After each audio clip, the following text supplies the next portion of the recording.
Good evening, everyone. Today we are lucky to have Dr. Greenfoot with us today. He's from the University of Titicaca, and he's going to be joining us today from Pickler's Pond. Dr. Greenfoot, are you there? Thank you for having me.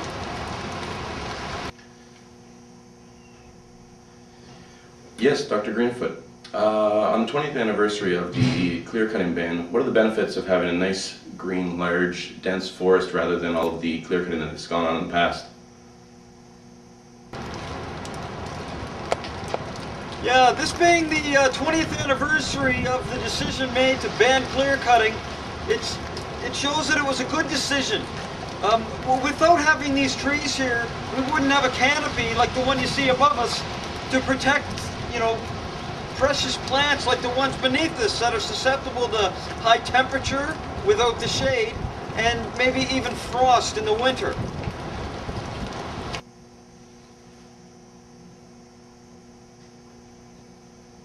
Right, how does that affect us though? Couldn't we use these trees for building supplies or something like that? Yes, in an ideal world we certainly could. But you have to remember, once we cut these down and take every tree off this plot of land, they're not here anymore. We use them once and it's gone. Then what do we do?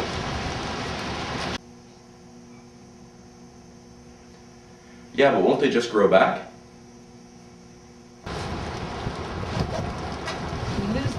Well, yeah, they absolutely would. But if you think about it, it takes them about 50 years to get the size of the ones around here. And a lot of these are still too small to use. And you do cut them down, only the robust species will grow back. And they're not the best species for use for lumber. Yeah, with increasing technology though, don't you think we'd be able to work around something like that? Well, yeah, that's true. Technology is improving. But remember, it's not the only problem, the fact that we're losing species. We have lots of natural things that happen. When you take the roots up, you have surface runoff, you have the windbreak that's gone now, so we have all these natural things that end up affecting us. You have flooding. I mean, all these things affect human population and where we can make cities. Yeah, even with the conflict in the media though, Dr. Greenfoot, do you really think it's a good idea to have this clear-cutting ban in effect? Yeah, it's a wonderful thing since we banned the clear-cutting. Honestly, without that, we would never have found those alternative fuel sources that we found. Building supplies, I mean, we never would have thought of using recycled tires for building resources to build houses. It's incredible. The world erosion rate is down because of ground cover. I mean, we don't have any wind damage anymore. Everything's protected. It's a wonderful, wonderful day this 20 years after this law has been put in. Right, have other things improved as well? Is there stuff the general public may not know about this ban that might affect them?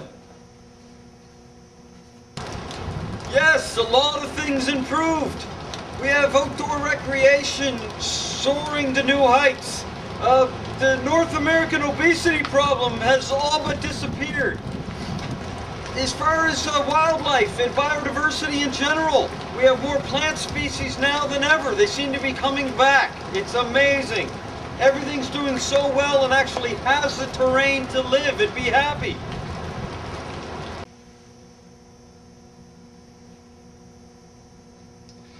Yeah, Dr. Greenfoot, my assumption would be that it would have huge effects on the environment. In your opinion, has the global logging ban had any significant effects on the atmosphere, global warming, anything like that? Well, the tree's taking a lot of CO2. This decreases the greenhouse effect, and with that number, our carbon footprint is way lower. With the alternative fuel source, we're putting out way less carbon in the atmosphere. This world is breathing much easier with its lungs intact.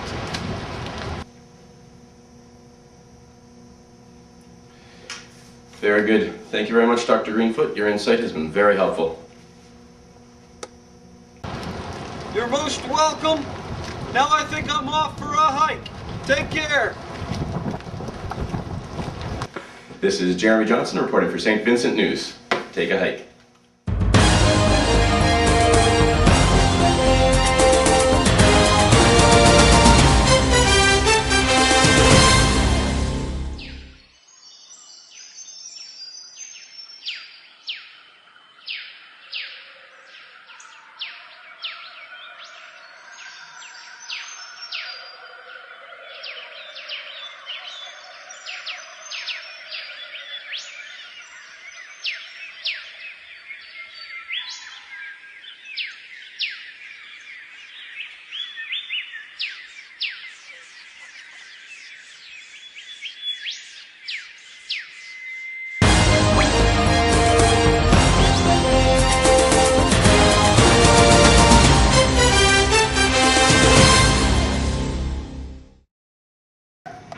I'm Henry Humphrey here with St. Vincent News, and I'm at the offices of the regional government here hoping to talk to a government official about some of the social and economic changes that have been brought on by the removal of the logging restrictions.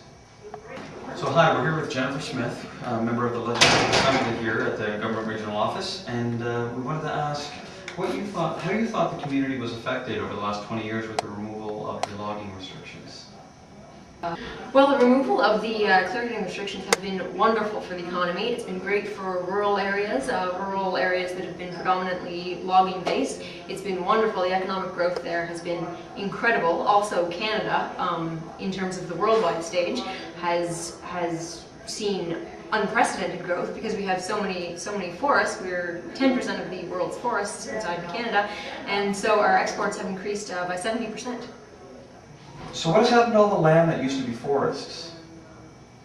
Well, some of the clear-cut areas are being regrown, and others are being used for things such as commercial development and agricultural use. Due to the boom in the economy, we've also had an increase in population, so we've needed extra agriculture to be able to produce the food for this extra population. So who's in charge of this increased agricultural development? Well, most of the agricultural development is on small scale, so these are personal farms. People can apply to the government for grants to start up these farms.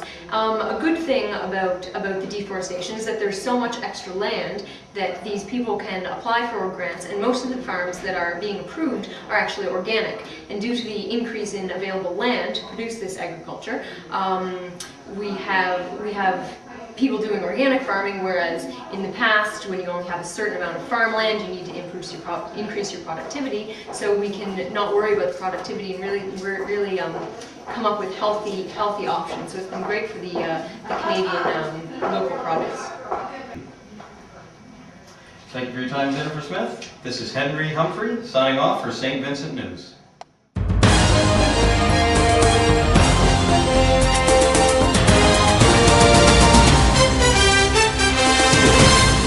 Good evening, everyone. We are here with St. Vincent News, and we're going to be interviewing Dr. Greenfoot in the Science Laboratory today via satellite.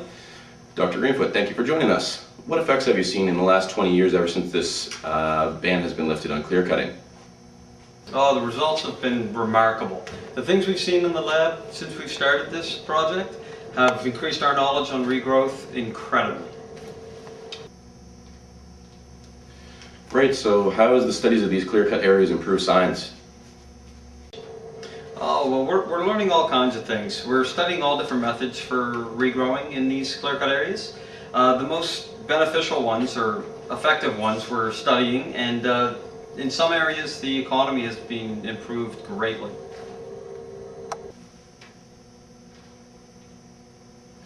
Right, sounds like good news, Dr. Greenfoot.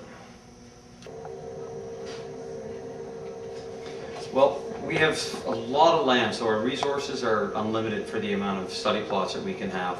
We're studying all different methods, like different types of fertilizers, seeding techniques, different species of reintroduction, and the results seem to be very promising for the next 5 years. Thank you very much, Mr. Greenfoot. We will return shortly here to St. Vincent News with further coverage on the 20th anniversary of the clear-cutting permissions.